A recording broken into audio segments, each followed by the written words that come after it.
राहुल गांधी फोटोचित्र उपरे बीजेपी कर्मी गोबर फिंगा घटना विरोध में राज्य पुलिस महानिर्देशक उद्देश्य स्मारक पत्र प्रदान कले बालेश्वर जिला युव और छात्र कांग्रेस कर्मकर्ता।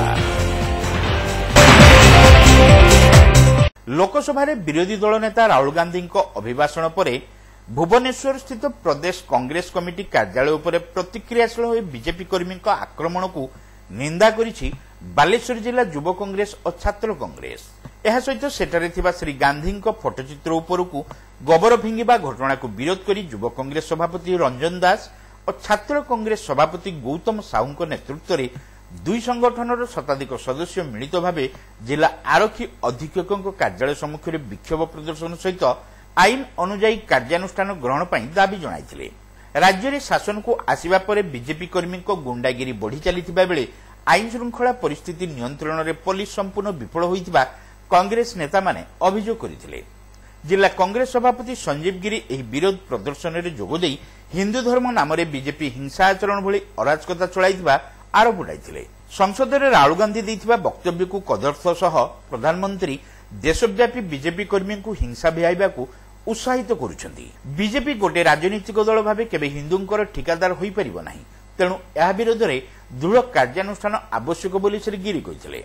राज्य सरकार और पुलिस प्रशासन ए दिगरे उचित पदक्षेप ग्रहण न कले कांग्रेस दल आंदोलन को जोरदार करिबो बोली से चेतावनी देथिले। राहुल गांधी गत पार्लियामेंट अधिवेशन रे एक वक्तव्य रखिले जे हिंदू हिंसा करे नाही, हिंदू जी से नफरत फैलाए नाही। बीजेपी माने नुहे हिंदू कि आरएसएस माने नुहे हिंदू कि बीजेपी और आरएसएस हिंदू धर्मर ठिका नहीं ना, आम समस्त भी हिंदू।